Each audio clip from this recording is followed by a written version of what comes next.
Vamos orar, pedir que Ele nos abençoe. Santo Deus, muito obrigado por tudo que Tu tens feito, obrigado por essa conferência missionária, como é gostoso ouvirmos irmãos com quem nós raramente temos contato físico, por assim dizer, mas só de ouvir falar, ou no sentido de acompanhar relatórios, mas não de conversar literalmente, mas ouvir mais detalhes de cada um desses desafios que eles têm passado. Muito obrigado pelos que ouvimos hoje, ontem, que vamos ouvir no final dessa programação. Queremos te agradecer por todas essas coisas e pedir especialmente agora por essa mensagem, que Tu toques corações aqui hoje à noite, que Tu edifique pessoas, cada um dos que aqui estamos, Senhor Deus, capacita-nos. E é nessa confiança que chegamos até aqui à frente, confiando que Tu nos capacitará, tanto para transmitir, como para entender e ser tocado por essas verdades maravilhosas. Em nome do Senhor Jesus, amém, Senhor. Muito bem, o tema da nossa conferência qual é? Quem sabe?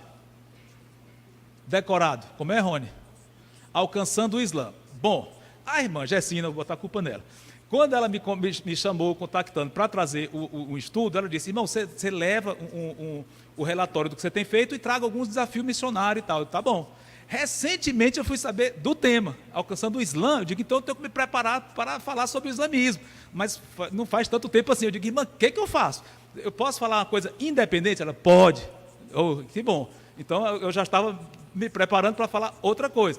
Mas ela bondosamente disse que não tem problema, pode falar uma coisa à parte. Lógico, desde que seja um desafio missionário, né? Então, mas para não fugir demais, vamos colocar o tema dessa mensagem, alcançando o Islã e outros. Pronto, porque tudo que a gente vai comentar aqui hoje, evidentemente, serve para alcançar o Islã, porque são instruções que nós vamos ver aqui, nós vamos acompanhar aqui uma aula bíblica de alguém que vivenciou algo maravilhoso, que nós podemos tirar lições do como essa pessoa pregou o Evangelho. Pronto, e esses princípios que vamos aprender com essa pessoa aqui, que vamos ver aqui agora o que aconteceu, nós podemos aplicar para o Islã ou para qualquer outra pessoa que nós queiramos evangelizar, ok? Mas interessante, para não fugir demais do tema, o nosso texto está exatamente no versículo que está no cartaz de vocês. E o desafio é, que versículo é esse?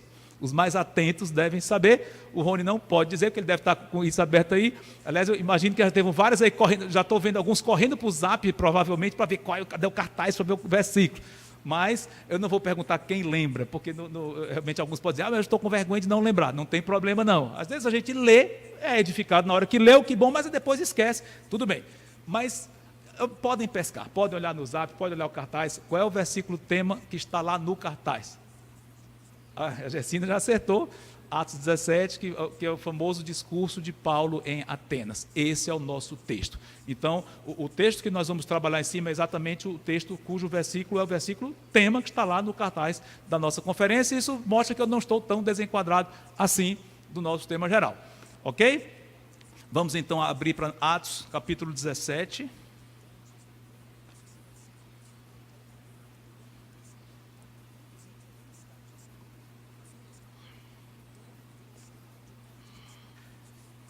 Atos 17, um pouquinho do pano de fundo geral, para nós entendermos o que está acontecendo aqui.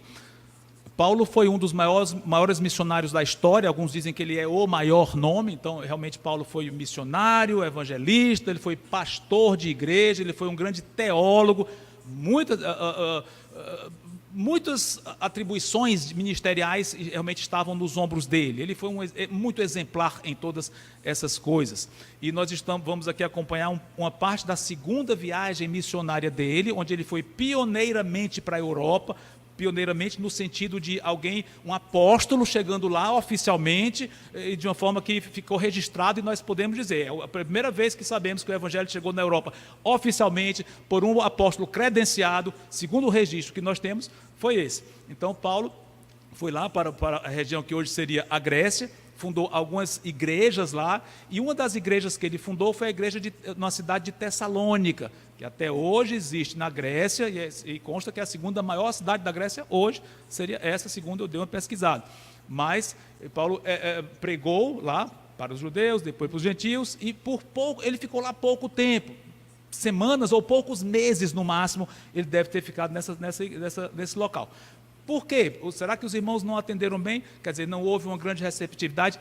Teve muitas conversões, especialmente de gentios, não judeus. Se converteram lá vários.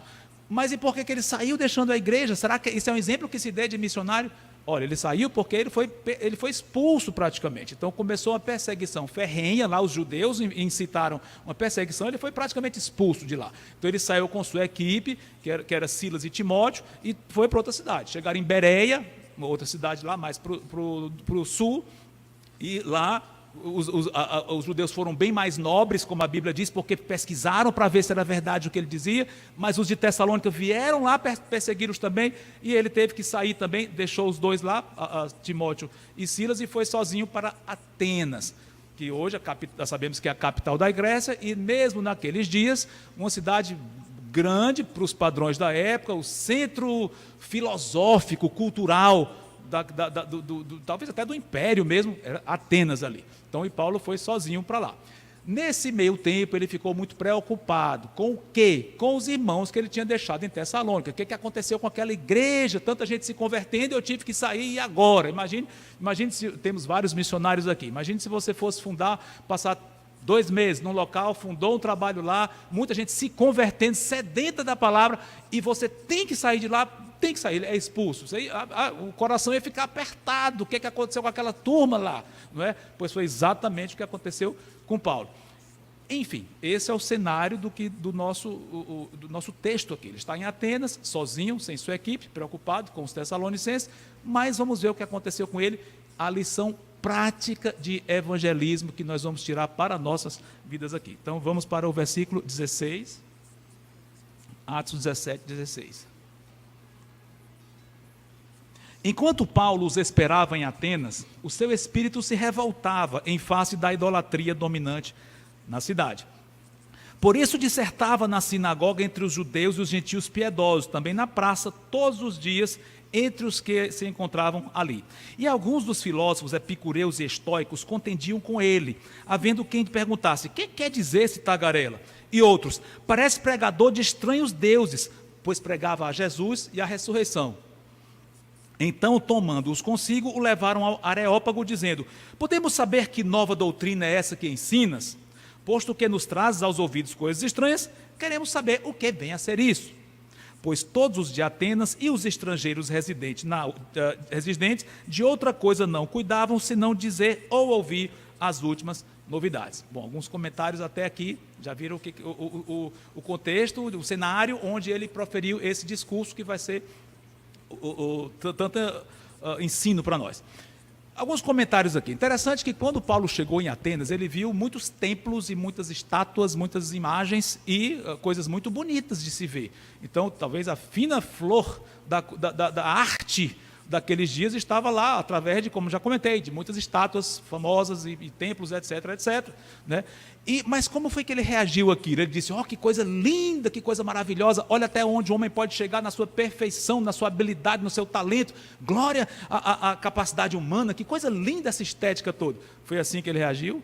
Não, ele se revoltou com a idolatria dominante na cidade. Por quê? Ele viu as coisas não pelo que elas aparentam ser à vista, mas pelo que elas significam. Interessante isso. Ele olhou para aquelas coisas e viu: isso é idolatria. Eu não posso apoiar uma coisa dessa. Olha o que está por trás. Que visão interessante. Como é que nós olhamos para as coisas ao nosso redor?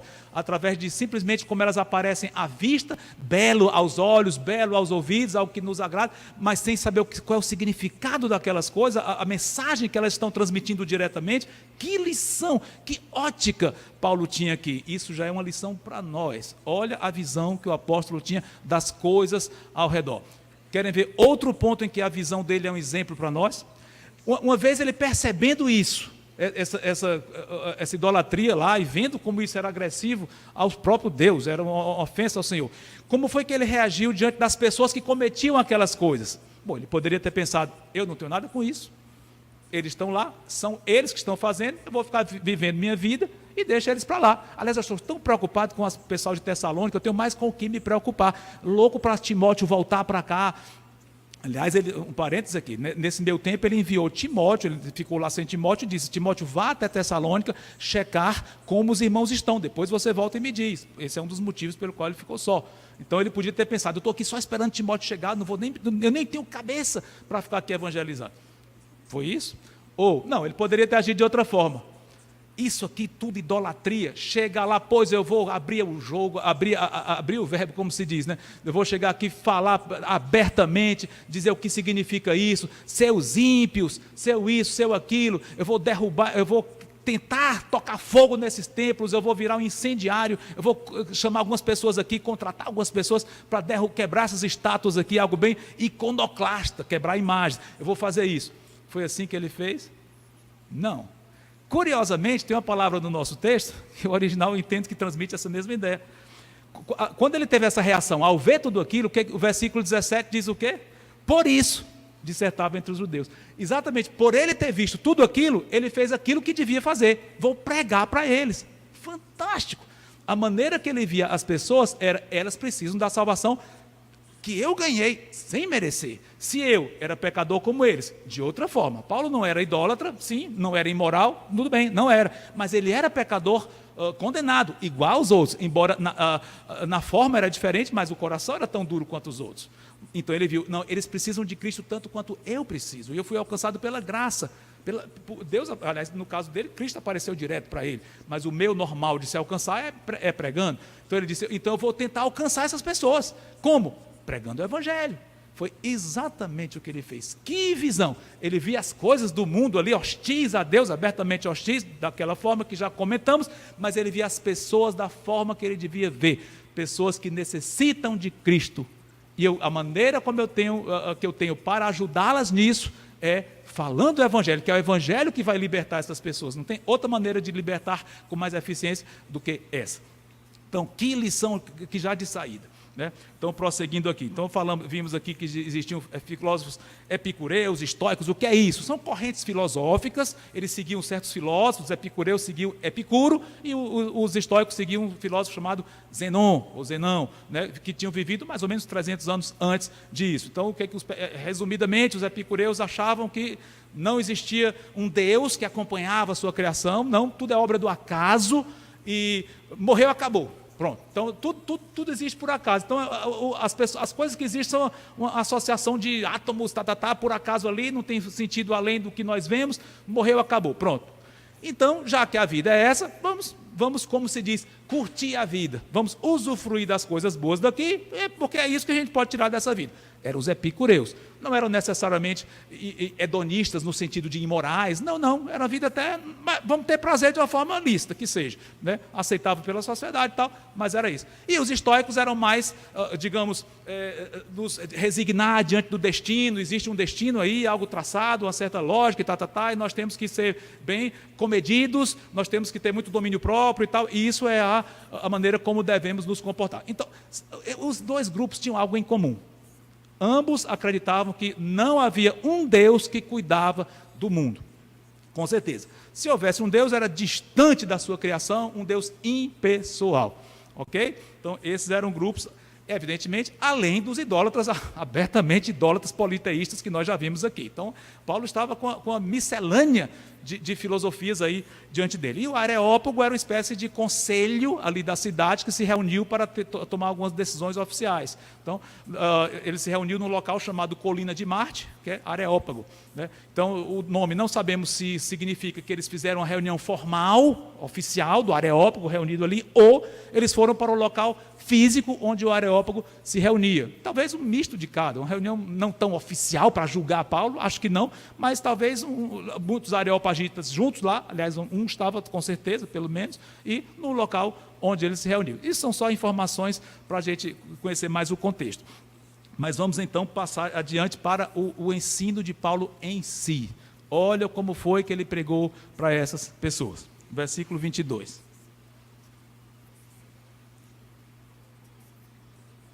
Então Paulo, levantando-se do meio do Areópago, disse: Senhores atenienses, em tudo vos vejo acentuadamente religioso, porque, passando e observando os objetos do vosso culto, encontrei também um altar no qual está inscrito, ao Deus desconhecido. Pois esse que adorais sem conhecer é precisamente aquele que eu vos anuncio. O Deus que fez o mundo e tudo o que nele existe, sendo ele Senhor do céu e da terra, não habita em santuários feitos por mãos humanas. nem é servido por mãos humanas, como se de alguma coisa precisasse, pois Ele mesmo é quem a todos dá vida, respiração e tudo mais. De um só fez toda a raça humana para habitar sobre toda a face da terra, havendo fixado os tempos previamente estabelecidos e os limites da sua habitação, para buscarem a Deus, se porventura tateando o possam achar, bem que não está longe de cada um de nós, pois nele vivemos e nos movemos e existimos, como alguns dos vossos poetas têm dito, porque dele também somos geração. Sendo, pois, geração de Deus, não devemos pensar que a divindade é semelhante ao ouro, à prata ou à pedra, trabalhados pela arte e imaginação do homem. Vamos parar aqui, por enquanto, faltam poucos versículos, mas já temos muitas coisas a comentar até aqui. Quando Paulo abriu o discurso para essas pessoas, como foi que ele chegou falando? Será que ele chegou dizendo, seus incrédulos, seus idólatras, como já comentei? Será que foi essa reação? Não. Vocês vão para o inferno porque vocês merecem. Ele disse isso? Não. Por mais verdade que fossem essas frases, verdadeiras em si mesmas, não foi essa forma que Paulo abordou. É impressionante a sabedoria que ele teve de pegar um ponto errado da cultura deles, mas dizer de uma forma que os atraiu. Quase como se estivesse até elogiando, embora ele não elogiou, ele não tenha elogiado, eu sei, mas ele falou de uma forma tão diplomática que as pessoas já foram quase que, se é que estavam armadas, se desarmando, porque ele falou de uma forma que atraiu o ouvinte. Ô lição, atraia seu ouvinte, seja agradável, de alguma forma lícita, para ganhar o coração do seu ouvinte. Aqui ele vem falando então... muita teologia, não sei se os irmãos perceberam como é profundo, como são profundas as coisas que Paulo fala aqui, mas de antemão, mais algumas coisas que nós vimos aqui no decorrer desse discurso, que foi bem ao coração daquelas pessoas. Não sei se vocês perceberam, mas ele citou até alguns poetas pagãos, que eles deviam conhecer bem. Ele citou Aratus e Epimênides, dois poetas ali que deviam ser bem conhecidos, quando ele diz, nele vivemos e nos movemos e existimos, citado por Epimênides, e outro, porque deles também somos geração, um outro poeta. Então Paulo cita essas pessoas até para ganhar credibilidade diante deles. E Paulo, na sua abordagem para para aquelas pessoas, ele falou de assuntos centrais para a existência humana. Perceberam aqui como ele fala as questões cruciais da existência? O que os filósofos tanto buscam? O que a filosofia tanto deseja ouvir? As questões básicas. De onde nós viemos? Quem somos nós?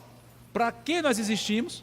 E para onde nós vamos? São as questões básicas da filosofia que o mundo tem há milênios se debatido para achar a solução para essas perguntas cruciais. E Paulo falou exatamente isso. Ele disse, de onde nós viemos? Quem somos nós? Criados por Deus, evidentemente. Para que nós existimos? Para buscarmos a Deus, vocês viram aqui. E para onde nós vamos? Ele vai já dizer. Eu interrompi, não cheguei no final do discurso, mas ele vai já dizer para onde nós vamos, está incluído.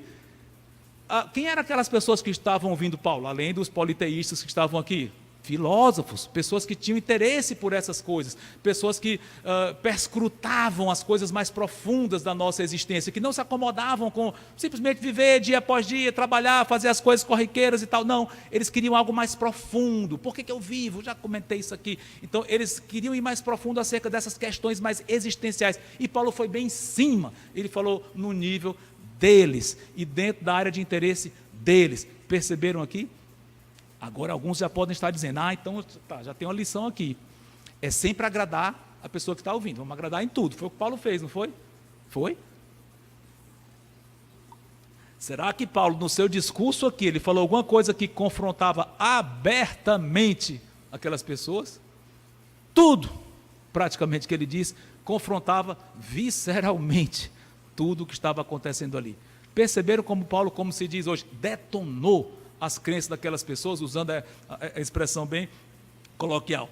Quando ele diz, por exemplo, versículo 24, o Deus que fez o mundo e tudo que nele existe, sendo o Senhor do céu e da terra. Um Deus.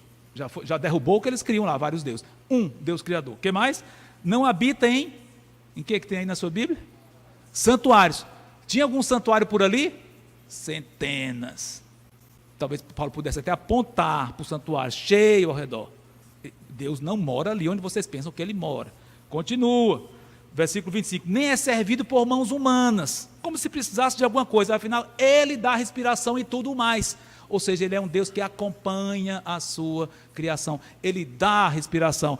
Atenienses, areopagitas ou não areopagitas, ou epicureus, estoicos, seja quem for que está aqui, você está respirando agora, seu coração está batendo, sabe por quê? Porque Deus está mantendo.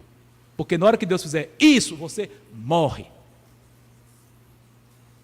Deus é imanente, é transcendente, ele é infinito, é grandioso, mas ao mesmo tempo ele está pertinho da sua criação, ele acompanha. E a Bíblia dá mais detalhes, é Jesus Cristo, é Deus Pai, o Pai faz isso através do Senhor Jesus Cristo, ele sustenta todas as coisas pela palavra do seu poder. Se Cristo deixar de atuar diretamente no universo, nós morremos. Pronto, nós morreríamos e o universo viraria um caos, meteoros iam bater aqui na Terra, explodia tudo, enfim. Não ia ter condições de sobrevivência. Ele segura tudo, não só as leis do universo, como o seu organismo é sustentado por Deus. Dia após dia, cada instante, senão, na hora que ele quiser, ele vai levar. E o que ele está dizendo é isso, Deus é imanente, ao contrário do que vocês pensam. Né? E mais, ele criou o homem, ele criou um só homem, Adão, é lógico, e estabeleceu os limites da sua habitação. Ele só vai até ali, fisicamente, geograficamente e cronologicamente. Os limites físicos e espaciais, quer dizer, e cronológicos. Ele só vai até ali, naquele local e naquele tempo. Deus é soberano. Detalhe, aí pulando para o versículo 29, olha mais coisas que Paulo disse que confrontava a religião deles. Sendo geração de Deus, não devemos pensar que a divindade é semelhante ao ouro, ou seja, eles estavam cheios de ídolos. Deus não é isso, trabalhados pela imaginação do homem. Ou seja, Paulo confrontou abertamente o que aquelas pessoas faziam. Vamos continuar agora? Versículo 30 em diante. Ora, Deus não levou em conta os tempos da ignorância. Agora, porém, notifica aos homens que todos, em toda parte, se arrependam. Porquanto estabeleceu um dia em que há de julgar o mundo com justiça, por meio de um varão que destinou e acreditou diante de todos, ressuscitando dentre os mortos. Pronto, agora Paulo chegou no Senhor Jesus Cristo, direto, foi conduzindo e chegou em Cristo. Só que, infelizmente, o que aconteceu? 32, quando ouviram falar de ressurreição de mortos, uns escarneceram e outros disseram, a respeito disso, te ouviremos noutra ocasião. Versículo 33, a essa altura, Paulo se retirou do meio deles. E acabou ali a mensagem de Paulo. Mas olhe como ele foi conduzindo. Ele falou de Deus, aliás, esse discurso aqui, como nós já comentamos, é cheio de atributos de Deus, não sei se vocês perceberam. Se fôssemos fazer, não vamos fazer, mas se nós fôssemos fazer aqui, olha, irmãos, tem uma tarefa aqui para vocês. Escrevam aí um texto, uma redação, um artigo, seja o que for, descreva o que você aprendeu de Deus só nesse discurso de Paulo, esses poucos versículos. O que você viu de Deus aqui? São muitas coisas. Vários pontos da teologia estão aqui, não vou tocar neles, não é o nosso assunto, estou falando bem resumidamente, mas já deu para ver claramente. Deus é um, Ele é o Criador de tudo que existe, Ele é absolutamente soberano, já vimos aqui claramente, Ele é imanente, já comentamos tudo isso. Olha esses atributos de Deus. E tem mais, mas não fica só aí. Ele fala também de quê? Que o homem é pecador. Ele falou pecado aqui? Não, mas ele falou o quê? Que dá a entender evidentemente o pecado. Todos em toda parte, o quê? Qual é o versículo?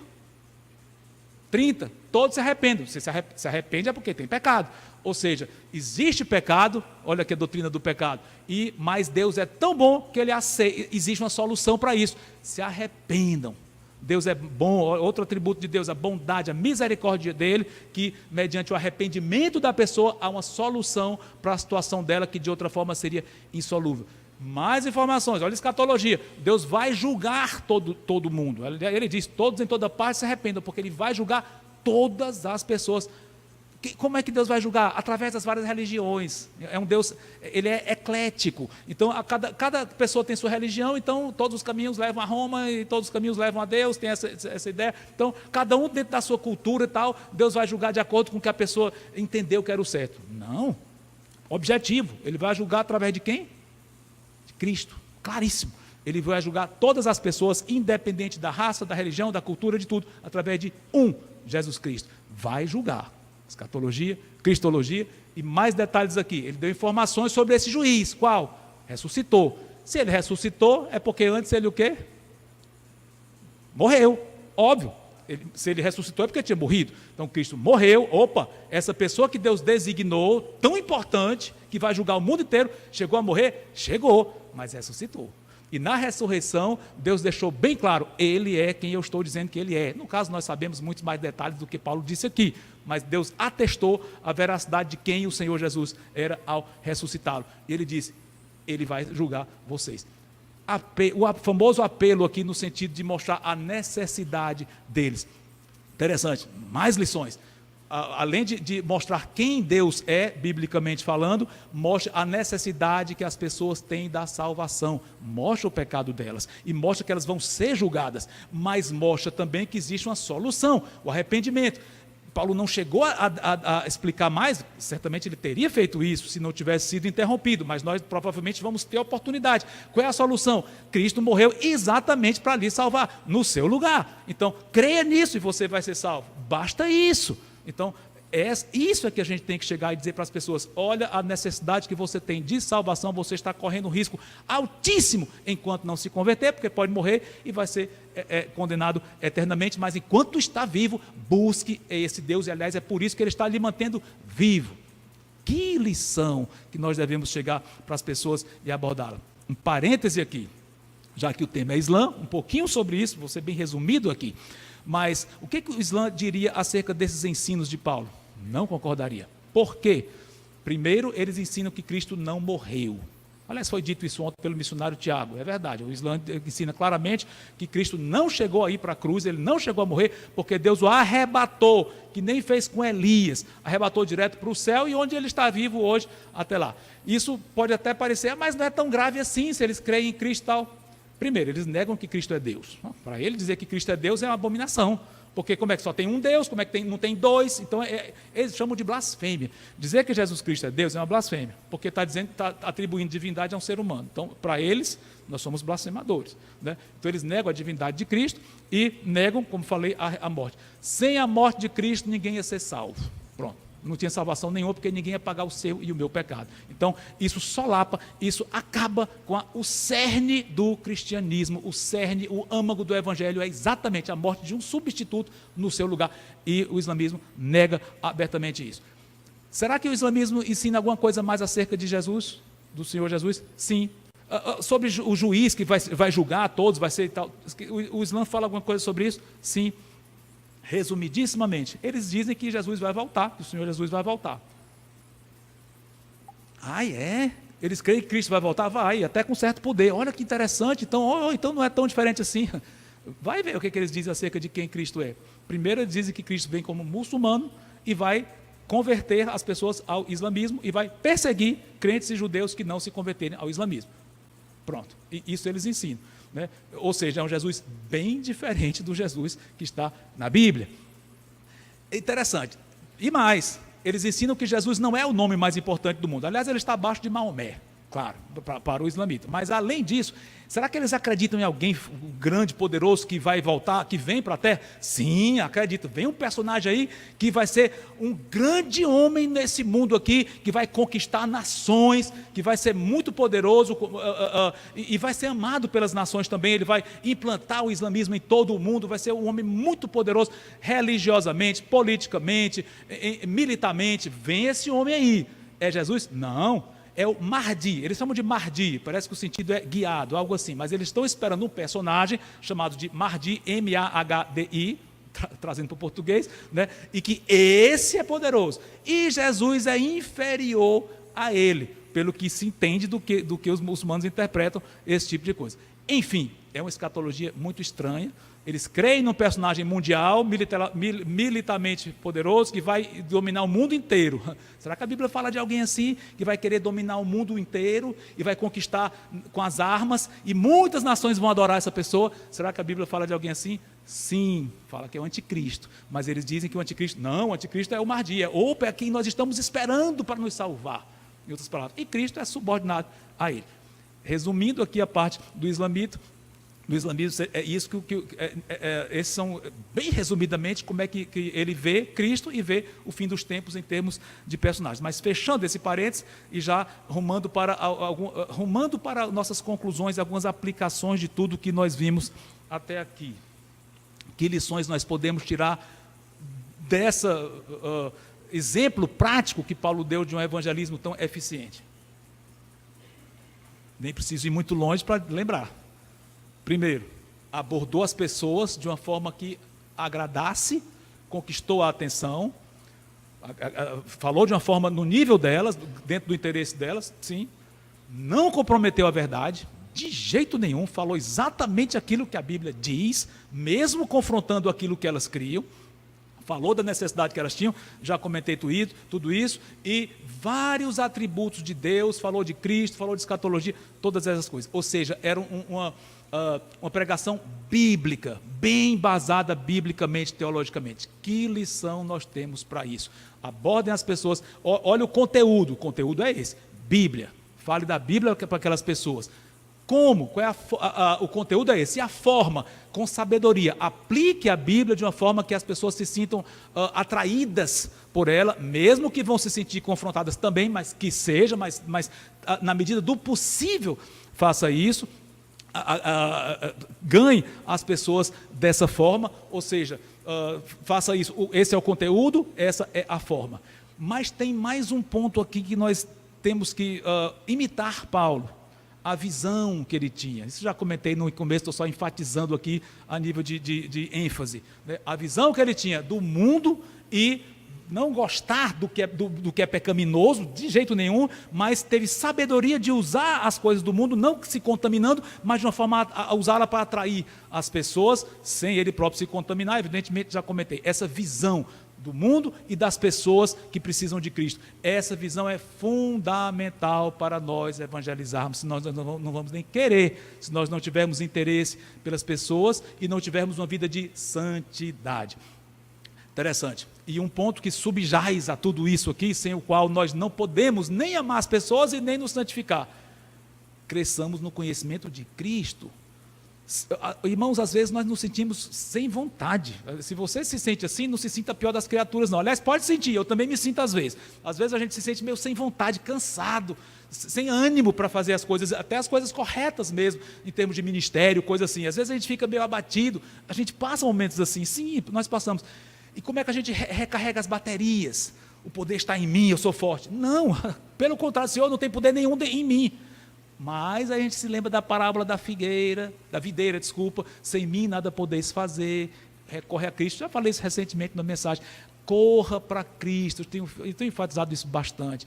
Quando estiver no fim das suas forças, corra para Cristo. Ele vai dar discernimento para nós vermos o mundo como o mundo é e para vermos as pessoas como elas são aos olhos dele. Ele vai renovar as nossas baterias espirituais, de um ponto tal que nós vamos querer servi-lo. Interessante. Alguns podem dizer aqui, mas Paulo era um missionário, ele era um teólogo, missionário, já comentei, então ele vivia disso. É diferente de mim. Olha, os princípios são os mesmos. E da mesma forma que Deus usou Paulo, da maneira como nós já comentamos, ele quer usar você, cada um de nós. Como se o mundo fosse ser missionário em outros locais, em outras terras, quem ia evangelizar? A sua escola, falando da Jim Wilson aqui, quem ia evangelizar os seus vizinhos, quem ia evangelizar os seus parentes, quem ia evangelizar as pessoas que estão ali com você na parada de ônibus, ou na fila de supermercado, ou seja onde for, quem ia evangelizar na sua faculdade, enfim, quem ia alcançar essas pessoas que só você teria acesso a elas, até por uma questão de familiaridade. Ou seja, você é um missionário nesse sentido. Não posso deixar de mencionar uma música infantil que eu acho linda, profunda. Posso ser um missionáriozinho ao falar de Cristo, ao companheirinho. É isso. Nós somos missionáriozinhos, usando carinhosamente a expressão, né? Aliás, nós somos filhos de Deus, ele nos chama de filhinhos, por assim dizer. Então, nós somos missionáriozinhos no sentido não pejorativo, mas terno do termo. Nós somos missionários dele, pois que Deus use a cada um de nós no dia a dia. E nunca achemos, eu não estou em condições psicológicas de evangelizar hoje, eu estou muito preocupado com alguém, eu não estou ironizando aqui, às vezes nós estamos assim preocupados com uma coisa, não é ironia não, às vezes nós estamos assim, sim, mas como foi que Paulo agiu, preocupado com os Tessalonicenses? Mãos à obra, enquanto eu estou aqui esperando Timóteo e orando pelos Tessalonicenses, vou pregar para essas pessoas, eu não sei quanto tempo eu vou ter de vida, não sei quanto tempo elas vão ter de vida, eu vou já sair de Atenas, enquanto eu estou aqui eu tenho que pregar para essas pessoas. Ele usou cada instante. Ou seja, você não sabe quanto tempo tem de vida. Pregue a palavra em qualquer situação que Deus colocar diante de você, seja onde for, seja um missionário do Senhor ali. Use esses princípios, fale para as pessoas, evidentemente, dentro do que o contexto permitir, eu sei, tem questão de bom senso, de cada caso, limitações, eu sei, mas tentemos ser ousados dentro daquilo que for possível. E, finalmente, será que essa missão de Paulo foi um êxito? Foi um sucesso? Foi boa? Ele obteve êxito nesse evento aqui, nessa pregação? Olha, talvez você olhe assim, não, acho que não. Porque, afinal, Paulo, quando começou a falar de Cristo, já cortaram a ele. Ele teve que sair do meio deles. Então, foi frustrante. Paulo chegou até aquele ponto, na hora que ele falava do Evangelho, tiraram. Então, foi um fracasso. Foi. Vamos ler o último versículo desse texto? A gente vai concluir com isso, com esse pensamento final. Versículo 34, o desfecho aqui. Muitos rejeitaram, como vocês já viram.